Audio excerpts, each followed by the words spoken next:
for joining the team. I get to ask the questions today. All right. Tell us a little bit about you. Who about me? Yeah. I'm a Marine, as you know, first and foremost. Hoorah. Hoorah. Desert Storm vet. Got out, been a stuntman for about the past 20 years. Traveling, yeah, doing movies and did a lot of live shows, hence Pirate Mike. Worked at Treasure Island. Okay. You know. Oh, you were the one My that favorite show in the world was that Yeah. diving show and crushed my soul. That's why you're the one that jumped in the water. I was. That's why I will not get in. I hate cold water to this day. They didn't heat it up for us. They heat it up for the dolphins. They won't heat it up for us. So yeah, and then just lately got into trying to help out. You know, I've been made aware of the plight. You know, we got for veterans going on stuff right now, and the really bad homeless veteran population we have in Las Vegas, and just the way the VA system has been letting down, our vets and the people that go and want to help and take care of us that volunteer for us. So I've been a lot more recently getting involved in the politics. How we go? The politics of veterans and helping them off the street. U.S. vets is one of our big thing. I also have we also got a big party coming up. Anyone wants to come out and join us? October 15th, American Legion Post 8. Cool. To charity events for St. Jude's Children's Ranch in Boulder City. So we got food, we got a band, there'll be a lot of bikers, a lot of veterans, a lot of Las Vegans that want to make a difference helping out St. Jude's. So 4 o'clock, 1600 at the American Legion Post 8 on Veterans Memorial Drive. Hope to see some of you guys down there. That's it with your bio?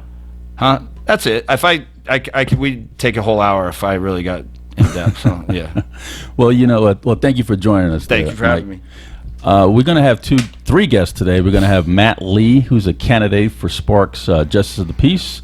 We're going to have Kevin Wall, who's a conservative talk show host for 790 AM, 103.5 FM, the talk that rocks. I like that. And then we're going to have David Goosen, who's a candidate for Nevada's 3rd Congressional District. But I have a rant, and So should we be nervous? no, it's I didn't do it. I'm talking about what's going on with Donald Trump, and he made a statement. Well, he makes a lot of statements, but he made what he thought was a private, kidding around statement, is how I look at it, and talking about women and married women and groping women. Nothing is private. And his talk was absolutely off the charts.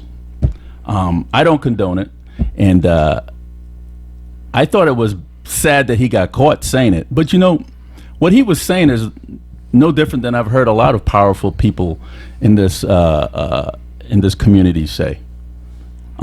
People say things, but I look at it. We have a bigger picture here. He's running against a woman that left 4 Americans to die in Libya. He's running against a woman that felt she was above the law, deleted 36,000 emails, classified emails, put her country in risk. If we would have deleted one email, we would have got prison time, in being in the military. Higher security clearance, yep. Yeah, and we would have lost her clearance, we would have been court-martialed, and they would have threw the book at us. Would have been our new friend. But she got away with it. Leavenworth. But what I'm saying is that it's a bigger picture. I remember when Jeremy Wright, is that Jeremiah Wright was Obama's mentor, and he said, "God damn America, down with America." Said so many things about America. He's just expressing his First Amendment. Exactly, and he got and Obama never separated himself from him at all. So Still stuck with him. Freedom of expression, right? And Obama became president. So now you got all these politicians that are on the Republican side, which they're separating themselves. Like we're in the primary, and there's so many Republicans to choose from.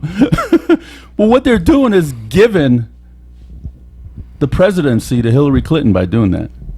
So I mean, that's how I look at it. You got any take? I'm a girl, so I think I get some say in it, considering that I'm the girl on the show. So what he said in 2005 had no bar on it now, has no bar on me now. Right. Wait, this is from 2005? Yes. Yeah. Ugh. And When he wasn't in politics. as a No. girl, Okay. I would hate that the first female president we elect would be Hillary Clinton. Yeah. It would break my heart. I want to because see Condoleezza Rice become the first I female. would see, I could see that. But, I mean, she is a liar. She left brothers and sisters to die. Uh-huh. She, she went against everything we said. And if we want to talk about Hillary Clinton's married life and what she does on her free time, we could just look at her husband. Is that the family we went back in? I mean, if that's really what they're going to attack Donald Trump on, is the Clinton the family we want back in office? Slick Willie's looking forward to this. He's like, I know that place, I know that room, I know that room. He's got more interns to sleep with? And to add, those politicians that pulled away from Donald Trump, I've known some of them for a very long time. Right. And I've heard some private conversations that they said and will make Donald Trump look like an angel, but I didn't go around taping them. Right. That's just big money politics. That's all it is. It is, and It's just really upsetting to me that they're trying to protect their own skin by saying, okay, I'm gonna separate myself from supporting Donald Trump. Like, who else do you have? Yeah. And either you have morals and you allow actions to speak louder than words, or all you are is words with no morals. Exactly. Yeah. Well, silent majority speaks a lot. And you went to the rally the other day. How was that? Which one? The Trump rally. We both did. Oh yeah. I was sorry. Which one? Oh, it was great. It was packed. Yeah. It was packed. Standing room only. I mean, I think that this guy he's not a politician. He's not polished. You know. So he said that. Yeah, and it's despicable. But right now, folks, who do we have? Well, I'm deplorable. I've learned lately too. So and you know what I love about this show is you can cuss all you fucking want. Last time I was on here, they were like, "Yeah," they're like, "You can." I'm like, "Oh, don't say that to me." Yeah, I remember that. Yeah. So I'll try to keep it. I would never tell a Marine that you're allowed to curse. Why would you guys do that? They don't know much more vocabulary words here. Absolutely. So you guys, anything? I was thinking about what you said, and I agree. Silent majority speaks louder. The American population is starting to become very aware, I think, of just big money politics. And, I mean, if you said something in 2005, I don't remember what I ate for breakfast, let alone care about what happened in 2005. I don't know what I ate for breakfast. And you know something? I just think that those and I gotta re-emphasize on this. The politicians that are pulling away from him, those Republicans, especially the ones in this state, I think is sad. Yeah, because they're trying to get. They're just worried about their own later skin. on. Yeah, they want to. If they help somebody now, they're going to get a good appointment later on, and that's the way it works. I mean, I know my wife. You know her. She's a very strong woman. Very, she'll whoop your ass. But somebody came up and said something like that to her. She'd just laugh it off because they say the same thing. I mean, if he was saying it on the political campaign or something like that, 11, 12, 13, 20 years ago, we go back and we find all this stuff on some of the other candidates, and they're like, oh, well, that was a long time ago, or, I flip-flopped 10 times since then. It's what am I doing right now? Right. But that only goes I've learned that there's one set of rules for some people, and then there's a whole different set of rules. Absolutely. So that's pretty much all I've learned, because I'm a slow learner. All right. You're a Marine. We won't hold it against What does that mean? Damn straight. All right. all bronze? Well, let's take a commercial break. This is Steve Sanson, Christina Ortiz, and Pirate Mike Edwards with Veterans of Politics. We're going to come back with Matt Lee, candidate for Sparks Justice of the Peace. Hi, this is Annette Levy. Corruption destroys communities. Did you know Nevada was rated the 5th most corrupt state in the nation? I want to change that. I'm running for District Court Judge in Department 20. Let's work together to raise the bar in Nevada. Call me at 702-499-7278 or look me up on my website, electanet.com. Thanks. Hi, I'm Heidi Hanusa, and I'm a marriage and family therapist. My clients consist of families, children, couples, and individuals that are in need of some assistance dealing with trauma, depression, anxiety, and many other life issues that you can find on my website. I accept most insurances. For additional information, such as location, hours, insurances, and experience, go to my website at Faith Individual and Family Counseling. Folks, we're back. This is Steve Sanson, Christina Ortiz, and Pirate Mike Edwards of Veterans in Politics. We have Matt Lee, who's a candidate for Sparks Justice of the Peace. Mr. Lee, how you doing today, sir? I'm doing well, thank you, sir. Thanks for having me today. Not a problem. Could you give us a bio and tell us where you're calling from? Yes, sir. I'm running for the Justice Court up in Sparks, and so I'm calling from here in Sparks, up in northern Nevada. And as far as bio, I've been an attorney for about 10 years. I came out of law school and clerked for District Court Judge David Hardy here in Reno. Did that for a year and then went straight to the DA's office, and I've been there ever since, prosecuting just major felony crimes. What's the population over there in Sparks? So the city itself has just under 100,000, but I'm running in the Sparks Township, and that encompasses all the surrounding unincorporated areas as well. So our population for the township is about 140,000 people. Well, I got two questions for you right off the top. Why are you running for Sparks Justice of the Peace, and what's your feelings on Veterans Court? Oh, you took my question. All right, well, I'll answer those in that order. So I'm running largely, I'm a family man. I've been married for close to 15 years. I've got 5 kids and actually another one on the way. Are you Mormon? And what's that? Are you Mormon? I am. How did you guess? Well, five 6 kids. kids. Most people ask me, are you Mormon or Catholic? And they're usually right on, with those questions. So anyways, with that being the case in my personal life, safety is really important to me. Okay. And, we just live here in Sparks, so my kids go to public schools, and it's important to me that they feel safe in our community. And Justice of the Peace is where the rubber meets the road for safety as far as the judiciary is concerned, right? They have first contact with everybody arrested for a crime. And so I just feel like I can do a lot to help further those objectives of our city council, of our county commissioners, and certainly as part of the judiciary. And that's obviously the main function, doing it in a fair way, obviously, but holding folks accountable. Okay. And then with regard to your second question there about Veterans Court, and I think your question was, how do I feel about it? Correct. Look, and that one's a pretty easy answer for me. In Nevada, we have a lot of specialty courts. All right, drug court's probably the one that most people go through. There's a mental health court, there's veterans court, gamblers court, young offenders court. These are all things that up here in northern Nevada that we see.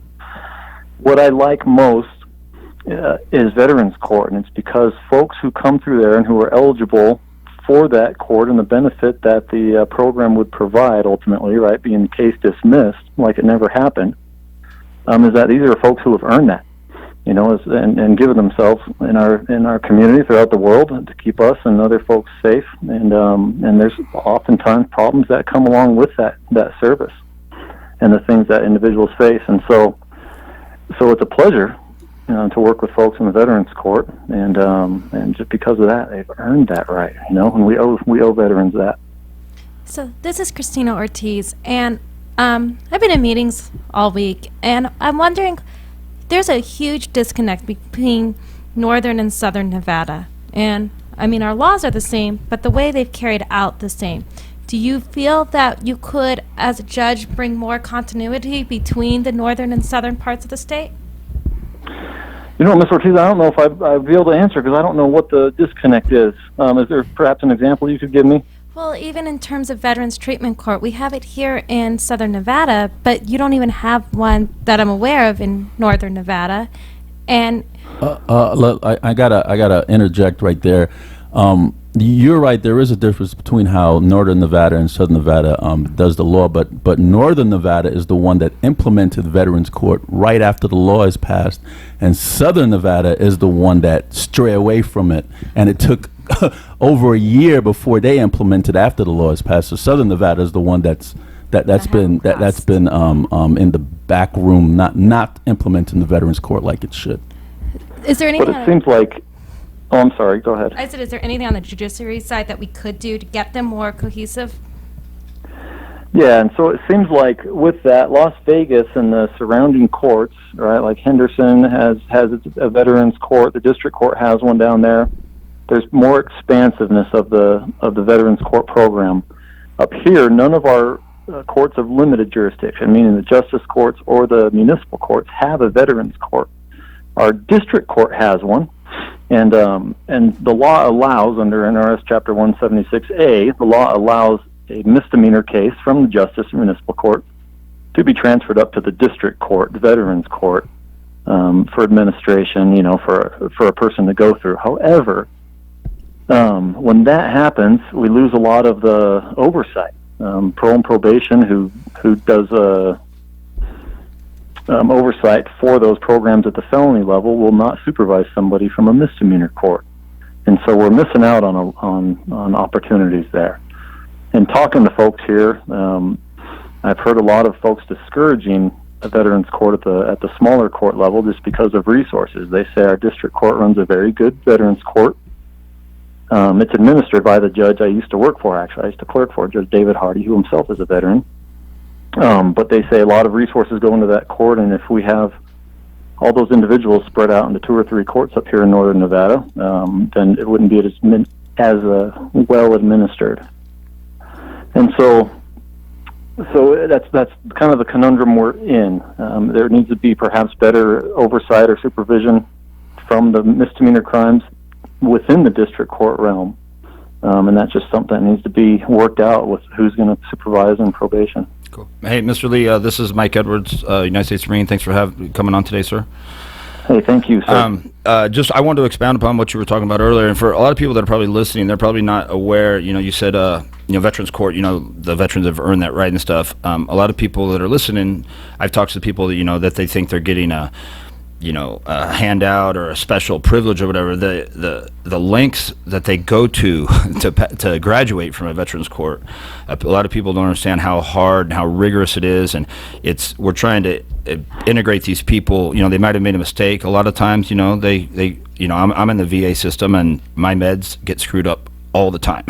And sometimes it could be just a matter of somebody could be off their meds or something, and they do something stupid. They have no history. And one of my good friends and brothers, Jason Brooks, was the first graduate of the Veterans Court down here. And now, he's a mentor. He volunteers as a football coach, a PE coach. He's got, I think, 12 kids between him and his wife, and a lot of them are fostered. And He's not Mormon. He's not Mormon. He's a recon. There you go. But just talking about it, with some people, they hear Veterans Court and it gets expunged, but the links and they get drug tested, they have follow-ups, they do community service, they do it's very, very, very extensive that they have to go through to graduate from. But what it does is it gives them a second chance for, I think, a stupid little mistake or something that might be military related. I talk to other people that think it's not fair or think it's this, and I go, but I don't think they really understand. Could you expound upon that just a little bit from what you know of? Absolutely, and it's a great question because it's not just a cakewalk. I mean, folks, one, you earn the right as a veteran to have this opportunity. Mm-hmm.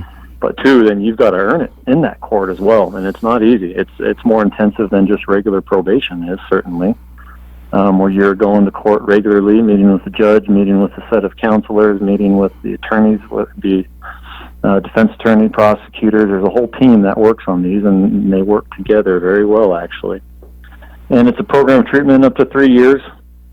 And again, it does, like you mentioned, requires a lot of counseling. It requires, if medication's a thing, it requires that. It's community service. Sometimes there's some jail time involved with that as well. There's a lot of leeway the judge has. Mm-hmm. But in the end result, if the person perseveres and makes it through that and does well, then the end result is that the record would be sealed up and as if it didn't happen.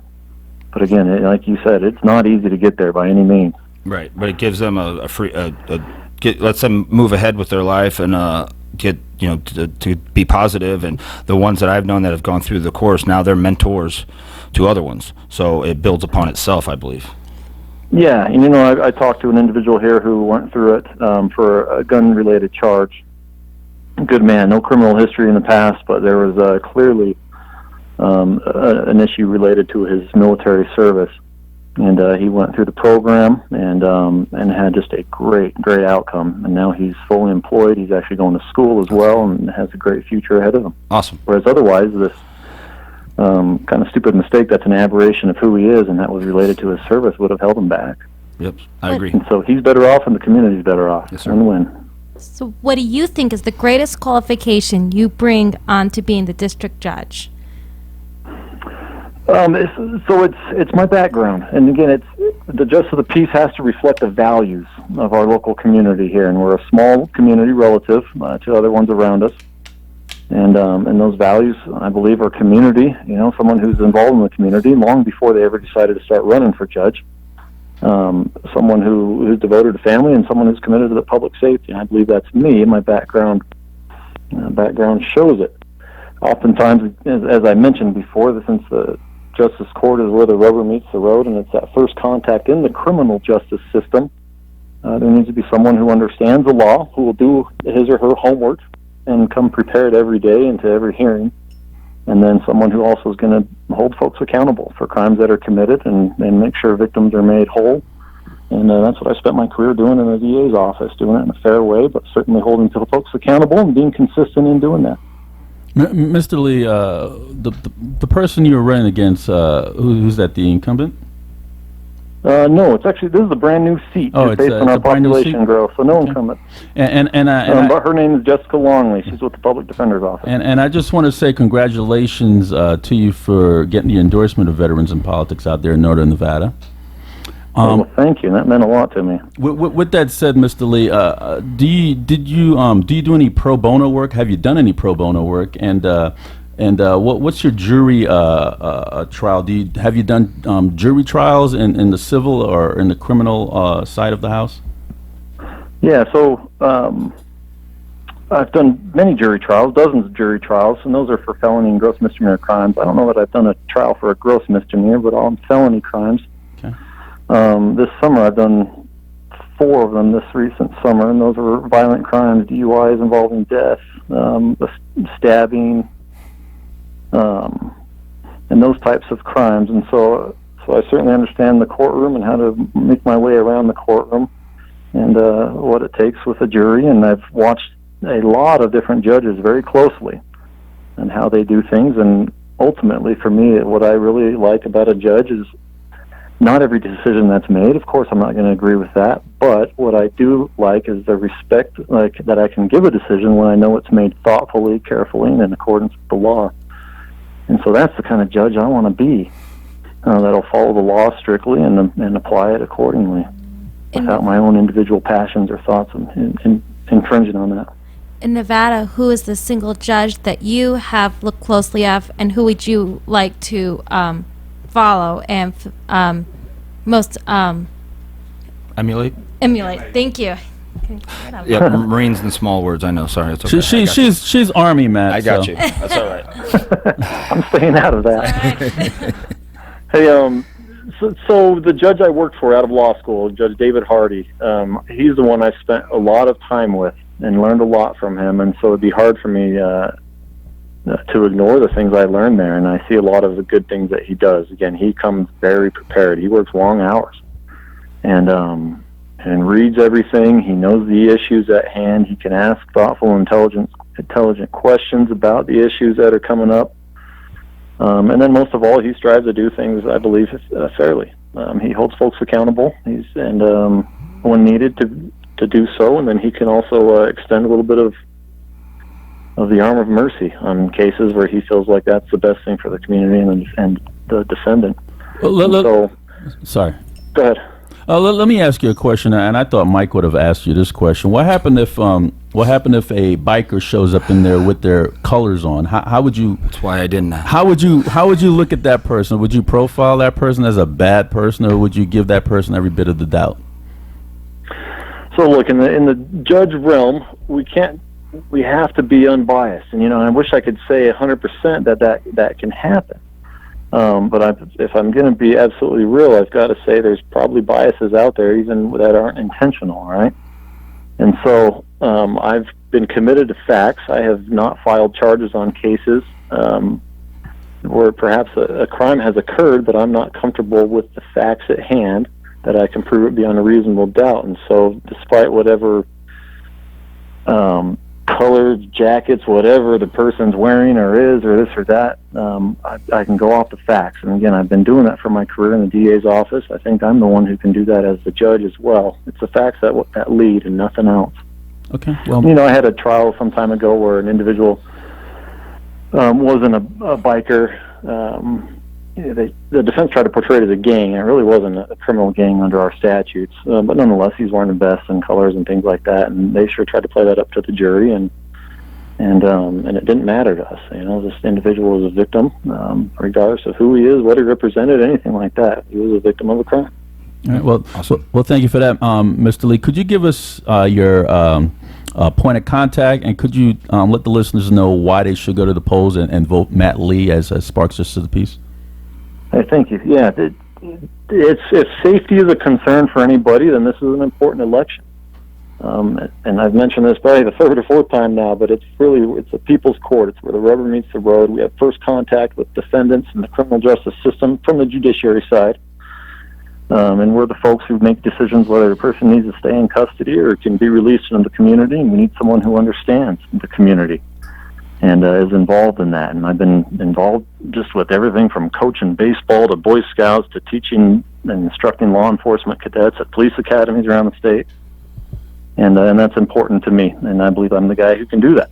And your point of contact, my website is Matt Lee for Judge, all written out, and a lot of information can be found there. My personal cell phone number is on that website, and I'd love to take calls from anybody who has any questions or concerns about how things work.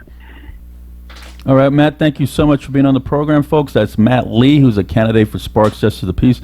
And we would like all of our veterans and politics members in Northern Nevada, particularly around the surrounding area of Sparks, Nevada, to go to the voting booth and vote Matt Lee into office. Thank you so much, Mr. Lee. Thank you, sir. Good luck, sir. Okay. Hey, thank you guys. You guys are awesome. Appreciate it. This is Steve Sanson, Christina Ortiz, and Pirate Mike Edwards of Veterans and Politics. But don't go away, folks. We're going to have Kevin Wall, conservative talk show host for 790 AM, 104.3 FM. The talk that rocks.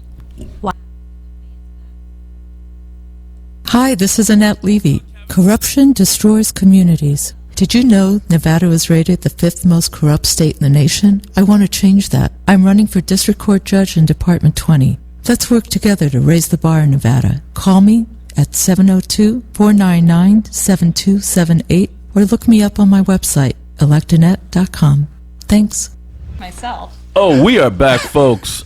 Christina disconnected me. This is Steve Sanson. Well, it's okay. He talks a lot anyway. Christina Ortiz and Pirate Mike Edwards with Veterans of Politics. We have Kevin Wall, conservative talk show host. Kevin, how you doing today, sir? I'm doing good. Doing good. Tell us about you. My history is kind of interesting because I was a sportscaster for a long time. Was it for the Cubs by chance? For the what? The Cubs? No, it wasn't. I'm a front runner, and they won their first game last night against the Giants. So I'm just kind of like a front runner. Did you hang out with Ron Futrell? Because he used to be a sports guy. I have. I did sports though for a lot of years, and 9/11 changed me. Mm-hmm. As it did all of us, but in a professional sense. And that I'd been doing sports. I'd done 4 Olympics. I'd done. You know what I thought you was going to say? I joined the military. That's what I thought you was going to say when you said 9/11 changed me. I joined the military. They didn't want me. I left the Boy Scouts and went right into the military. They didn't want me. They didn't want me, believe it or not. Well, why not? I screwed my knee up in high school playing football, and Gotcha. I couldn't pass physical. And Gotcha. It's like, All right. so I'm choosing to do my thing in radio. But I was doing sports. I'd covered 4 Olympics. I'd covered World Series, Super Bowls. I'd done all of that. Had a syndicated national show. But after 9/11, I decided, wait a minute. I'm sitting here in Detroit, and I'm talking about why the Tigers always bunt early in a game, or why is it the Lions always run on first down? Or if you're sitting in Detroit, why are you sitting in Detroit? Well, that's true, especially when I moved there from Los Angeles, and I'm like, oh my God. I really don't understand that one. No. I go from bad weather. I go to great weather to bad weather. But anyway, on 9/11, I made the decision that what I'm talking about now in sports is of very little consequence when you compare it to people jumping out of a 90-story window to their certain death, choosing that to suffocating or burning to death. And I just made the decision that I wanted to be talking about things that were a little more important than whether the Detroit Tigers bunt in the 3rd inning. You know, so essentially, I made the decision. Unless you got money on the Detroit Tigers. No. Well, that would be not a wise decision either. No. But I will tell you this though. Since then, I've lived in some great places, places like Nashville, Tennessee, and San Antonio. Moved here about 5 years ago to join CBS, and I've been doing talk radio in this town ever since, and I'm having fun. I love it. How'd you get your own show? How did I was recruited actually here by a CBS executive in St. Louis, Right. and said, "Hey, I need you to call the general manager here in in Las Vegas. They've got an opening," which was Alan Stock at the time, and they called me and they flew me in and they wined and dined me, and and the question they asked, which was really weird, it was like, "Hey, is Las Vegas one of those cities you've always wanted to live in?" And I said, "No." Because at the time I didn't gamble, and I still gamble very little. Do you drink? No. Do you go to the strip clubs? No. Oh, He's wow. a decent human being, okay? I'm like a regular That's like logo. 2 miles of Las Vegas. He doesn't hang out at. No, and that everybody doesn't think that about doesn't it, mean yeah. I. Do you won't live in go a places. hotel? No, I don't. I have a nice home on the southwest side, and I love it. It's right off of Jones and the 215. Las Vegas is It's a great place to live. People And think by it's the way, all and the you know strip, what's yeah. weird?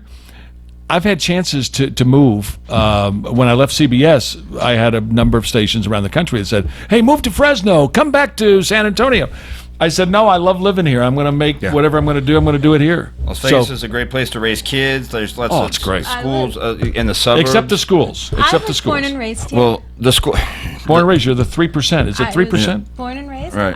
I graduated both my high school, elementary, and college all here. Mm-hmm. And I Did you couldn't really? agree Yeah, more. and people. No, I it's got just a friends beautiful that- place to live. I got friends that come here for 3 days. They party their ass off, and they go home. Oh, I don't know how you can live here. I go, well, it take me a while to get into the groove, but I have a great job. I actually work on the strip, but I don't even go inside the casino. I go in the back, and it's great people out here. I love it. It's I like some the of the food. best. It's the best. Oh, yeah.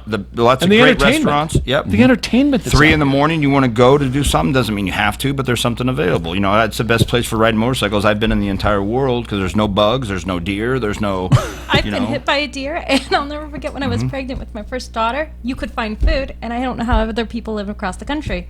So, there you go. Now, I will tell you though, when I travel, if I travel to Cleveland or Kansas City, I grew up in the Midwest, so like you, Mike. Yeah. Grew up in Kansas City, and when I go back there, and I find that restaurants close at like their last call is like 9:30, and I'm going like, oh, wait a minute, I'm not there yet. I'm not going to be there for 45 Just minutes. getting out of the shower. Yeah, exactly. Yeah. And so I love living here. This is a great community to live Yeah, in. Kevin and I were talking earlier because I was born and raised in Kansas City. So you were doing an And, off-the-air interview with Kevin Wall? No, we were just having a pre-interview. conversation like men. Yeah, but there that's you okay. go. So There you we were. It does happen 'cause from he time to he is time. from Kansas City, or he was there for a long time, and we're talking about some of the great places to eat. And I always say Kansas City is a great place to be from. I mean, Right. that doesn't not, but I love it out here because it's more my style. And I've got lots of friends live there. My family still lives back there. We go back quite a bit. But Kansas City sports, there's nothing like it in the country. You go to a Chiefs game. It was funny. they're Two close. days ago, my cousin put something up. She's a pharmacist and a person she knows, a friend of hers, stage 4 cancer, and their last wish was to go to a Chiefs game. Oh my God. So we put something up on there. Within 8 hours, I had front row seats to the Jags game and $400 for the donations. Troy donated $100. So we're gonna Was get that front row? Is that the charity? first. No, Or no. is it first row? Is it first row? No, that's not the charity. We just put it out to our friends, and somebody had season tickets, and they said, "Here, go to the that's game." great. You did that last pass, time. Parking pass, which is about $80 at Arrowhead, but Arrowhead's one of the best places to go watch a game, and that was what they wanted to do. They wanted to go watch a game. I'm like, well, you know what? I go, we're all blessed, so we should make this happen. So All of my family is from the Midwest. Except for her. Except for me, and I'm okay with that conversation, by the way. But they're all from Wisconsin, oh, and that's the. it's a little too cold up there for me. All right, let's get serious. Yeah. Let's get serious Yeah. now. Now, I got a 2-part question for you. Okay. First part, when do you come on the air?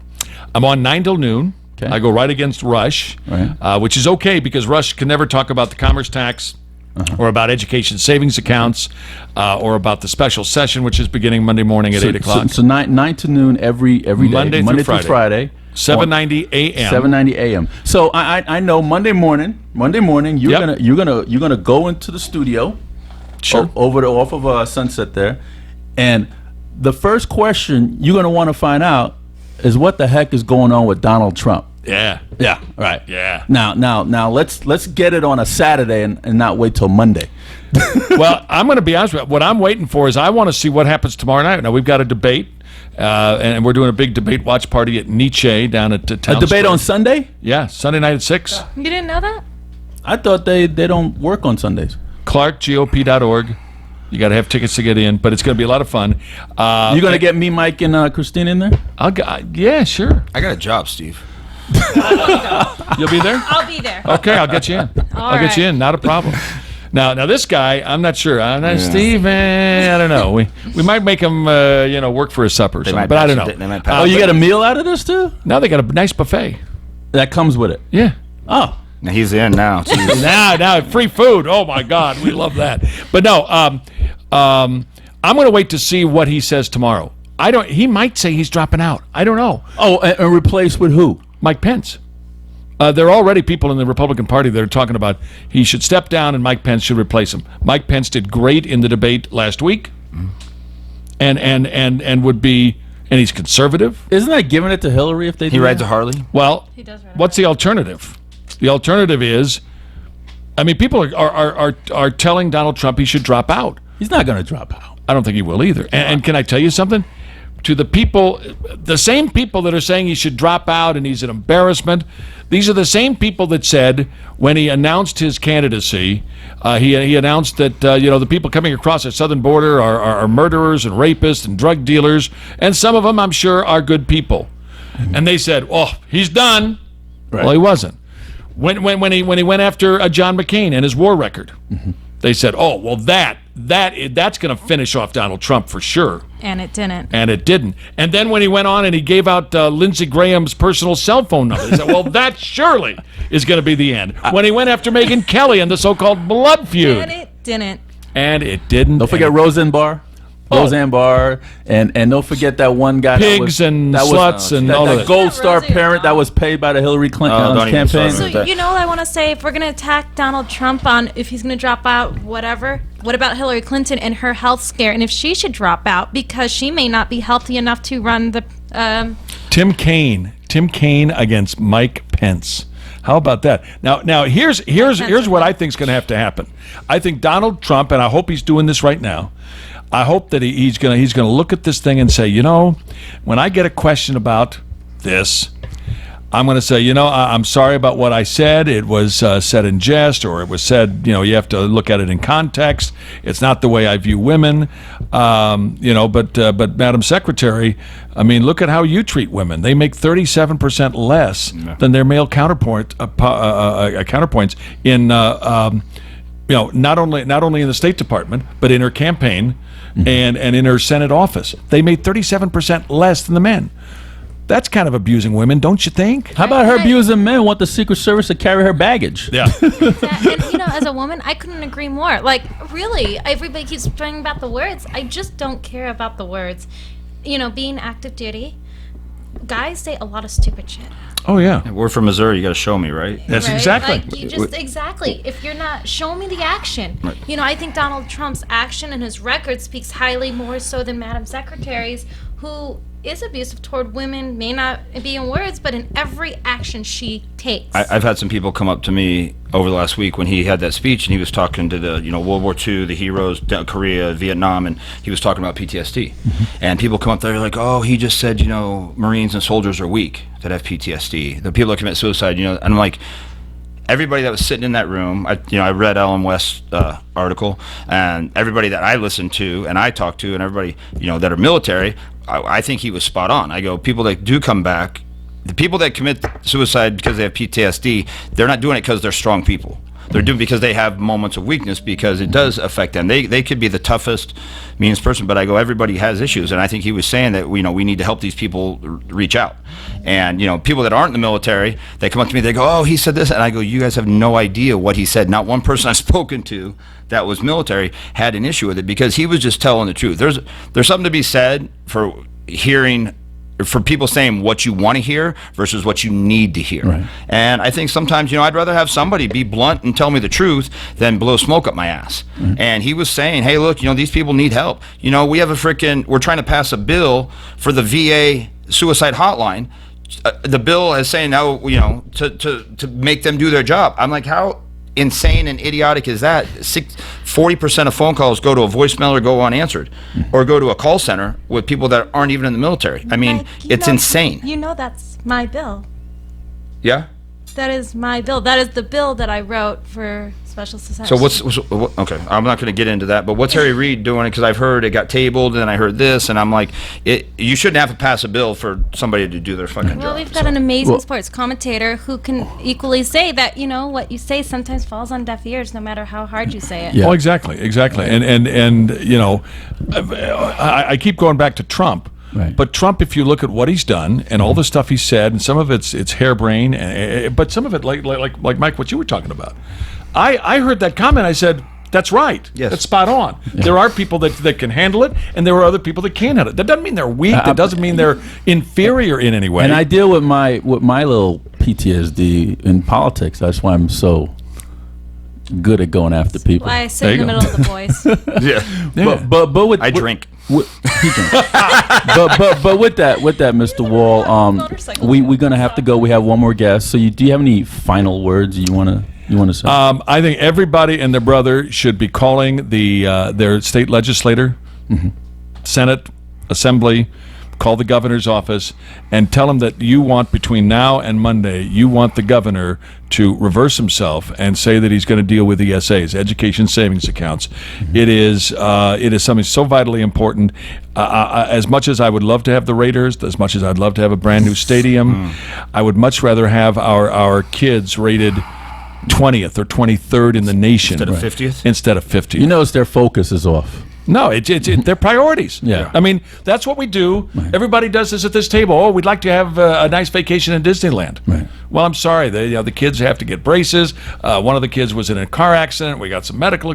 Sorry, we can't go to Disneyland. Sorry. Right. We can't build a 65,000 seat stadium for Sheldon Adelson. And I'm just like, hey. Right. So all I'm hoping is that everybody within the sound of my voice will make sure you reach out. And I know, because I was up in Carson City until this morning, and I talked to a number of legislators, Ira Hansen and Jim Wheeler and people like that. Those are my boys. Yeah, I know. And they said their phones are ringing off the wall. And that's what we need to do. Now you need to be calling the Democrat and the other Republican members, because it's 14's the magic number for killing the stadium bill. Okay. We need to prioritize. Is Yeah. what you're We saying. really do. Exactly. And education should be our priority, and I've been saying it from day one. And by the way, I just want you to know, you've waited 5 years to invite me on your show, and I'm so glad that you finally got around to doing it. It's been a lot of fun. Thank you, Kevin Wall. Thank you, Steve. Folks, that's Kevin Wall, conservative talk show host for 790 AM, 104.3 FM, the talk that rocks. And we'll be looking forward to hearing you from 9 to noon, Monday through Friday. That's correct? early. I in the can't wait. morning. Jeez, that's early. All right, folks. This is Steve.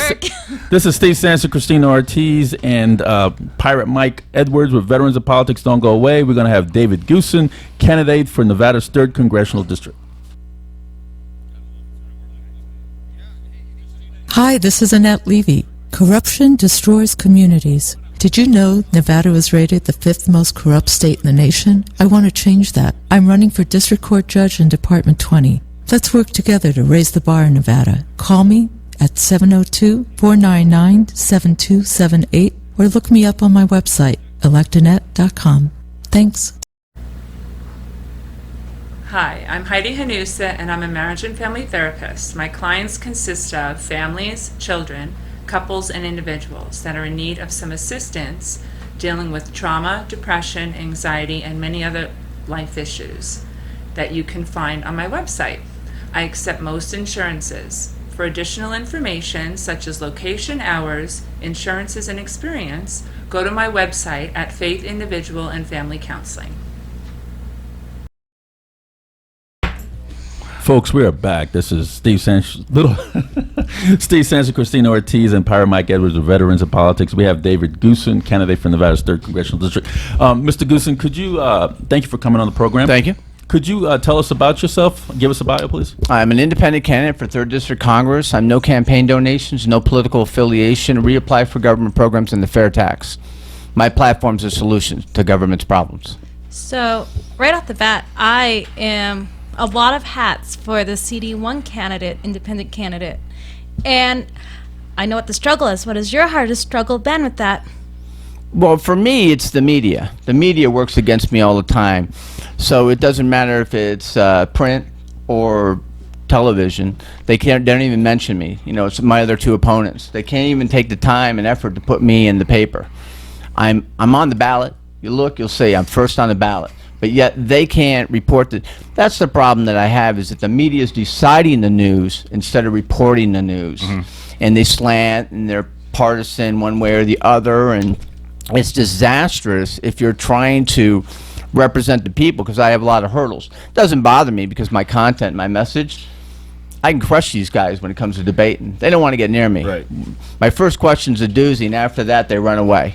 Their handlers tell them, do not engage Dave. If you're in the public forum and Dave is there, you run away. I will come and rescue you every time. Do not engage with him. Why?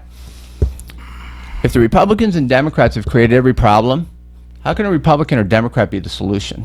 And this is the problem we have in government. Right. Everything's politicized. Everything's about politics. And it's got to stop. Where does it stop? Stops with one person. The amount of power that I would take out of Washington by getting elected would be enormous. First of all, I'd have a national stage. Now they can't ignore me, because now I'm elected. Now I have that voice and I can advocate for the people. Because what happens is, when I hear this show and you talk about the issues, and what happens, here's a bill, doesn't matter what it is, but if it doesn't go politically one way or the other, it stops right there. Harry Reid, when he was majority leader in the Senate, that's all they did was stack up bills. So it's not fair to the people, because you don't get representation. They get your vote here in Nevada, anywhere, any state, and then they go up to Washington, and guess what? They don't care about you anymore, because there's someone else knocking on their door besides the constituents that elected them to be their representative. Me, I'm not taking any money. So when they knock on my door, I say, well, hang on a second. Who are you? What are you about? We're going to put it on Twitter. I need a full disclosure. And if they say no, you know what I'm going to do? I'm telling everybody anyways who you are and what you want. I'm going to be a journalist. The who, what, where, when, and how. It's just ridiculous how bad it is today. So the one that gets me in trouble a little bit is when I say, you want federal money? One line and one line only. That's how it's going to be. One line. You know who's in front of the line? The veterans. People say, well, why the veterans? What about Social Security? You know, let me explain to you why. Because there is no Social Security. There is no Medicare. There is no United States. If the veteran doesn't go first, something goes wrong, who goes first? The veteran. So when I hear these issues, and you know, I can sit here all day and crush Hillary on all the nonsense she did. I heard you talking earlier about it. I'll give you a great example. Donald Trump had a private conversation with another citizen. Two private citizens having a conversation doesn't mean anything. Hillary Clinton, though, on the other hand, it's proven in emails, she had conversations when she was Secretary of State with people in the Obama administration. Secret private conversations, and we know now what they were. And their intent was, don't let them know about the emails, don't ask questions about the emails, try to divert against the emails. It's a fact. Right. It was said repeatedly. Now, which one's more damning? Two private citizens or two citizens elected to government having conversations that include corruption, Conspiring collusion? together. It's disastrous. Who's going to go up there? Who's watching the watch? Right. That's what I want to know. Who's watching these politicians? You know who? Zero. Because it's a racket rigged up big time. I agree with you 100%, and that's my thing too. They were talking about the Republicans distancing themselves from him. What I've tried to do my whole life is, when people do something, I go, what's their end game? What's their motivation? So why would they, instead of following their party, what's in it for them? And that's where I have a problem with a lot of the government too as well. And in CD4, so I know how hard it is for us. Do you know what any of your polling numbers are? Do you know what you have to be at to actually win that seat? Well, what's interesting is that I look at the Clark County when they have the registered voters, because that's what I go by, registered voters. When they do surveys and polls, they have likely voter, registered voter, so on and so forth. They had one in June, September, and August. And they were polling, the Republican and Democrat were like 46 and 34. It only stayed about 80%. So there's that 20% that is going to be the FU vote that's coming out. Mm-hmm. You're going to see a big FU vote come out. The reason why is because they're so flawed the candidates at the top of the ticket, the down ballot, it affects them. But politics today has nothing to do with platform, content, and message. What are you going to do legislatively, or how are you going to represent the people? It has to do with this. What did you do last week? What kind of trouble did you get in? Because if you're not groomed to be a politician, you're going to do a lot of crazy stuff. You're just going to live your life. Right. I mean, there's no political consequence for me to tell you the truth. So if you ask me, I like bingo, I like drinking. I mean, when I get together with the guys, guess what? We talk about women. Now, my girlfriend's a Marine. So hoorah. So what happens is I've learned my lesson talking to her about, You get dropped. Yeah, right. She said, well, I'll put a boot up your ass. I said, yeah, well, settle down there now. It's not time for that. The point is that it's never about them and what they're going to do. It's always about the opponent. Right. He has this, he has that. But they don't understand that they're not flawed characterly from their character. They're flawed from the party, because the party gives them focus group and talking points, and that's where they go from. They don't care who they look at the candidate. Can that candidate is electable, and they go from there. The Democratic candidate, Harry Reid picked her. They said, "Oh, we want a hand-picked candidate, just like Hillary Clinton." Correct. So what happens is they throw them out. They think they should easily win. Well, once you start looking at who they are and their past, whatever you said, they're flawed. Right. Because they're forced to stick to talking points, which is devastating to them. But they spend so much money and media on it, sometimes it's almost like the lay person that doesn't go and do any research, and they just watch a lot of ads, or they see stuff on the walls, or they see commercials.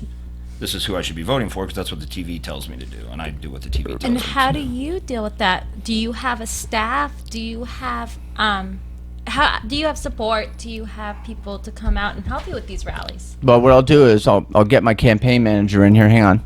Okay. Yes. What's your question? So, Well, yeah, I do have a group of people that work with me on content of issues, a policy decision, or whatever it is. So when the left or the right say something, minimum wage, or how you going to do Social Security, what happens is we get together and we research first what their talking point is, and then ask them the big question, how so? And then we show them the flaw in it. You can ask me about anything, and I can give you the truth of it and then the solution of it. So you can pick any topic, and we can go right from there. The reason I have the Constitution is because when you get into office, when you win the election, you got to say an oath. You got to affirm your oath to the Constitution, protect, preserve, and defend. So you got to start somewhere, and it seems like a lot of them don't do much with the Constitution. They seem to write off. They don't understand how it works and what the purpose You're a is. constitutionalist, you say? Yes, I like the Constitution. I like what it stands for. Mr. Goosen, real quick, why should the people go to the voting booth to vote for you and your point of contact? Let's see. The number one reason is that I'm the independent candidate, and I'm the only one that can give them true representation. Because I'm not taking any money. I'll be the only one that'll be up there. It's going to be historical if I get elected. Because they'll say, well, how do you beat the $1 million candidate with no money? And my point of contact, you can get me on Twitter at Ghost in Congress, or Goosen for Congress. Those are And my. it's Goossen? Yeah, it's pronounced Goosen, Goosen. It's all the same to me. just As so long as everybody when you knows, yeah. correct when you get in there, I'm at the top. It says Goosen David. You don't need to go any farther. Just start pushing the button. Okay. Oh, well, why didn't you correct me? I was doing Goosen. Yeah, well, what happens is I go back and forth with that, and to me it doesn't matter, Goosen, because when you see my signs out there, that's what you're going to see. Right. Okay. That's what you're going to see. So you're funding your own campaign. Yep. Okay. Yep. Self-funding. Yep. All right. Well, thank you for coming on today. It was great talking to you. I appreciate it very much, Mike, Christine, Steve. Well, thank you, Mr. Goosen. That's David Goosen, who's the candidate for Nevada's 3rd Congressional District. This is Steve Sampson, Christina Ortiz, and Pirate Mike Edwards of Veterans in Politics. Until next week.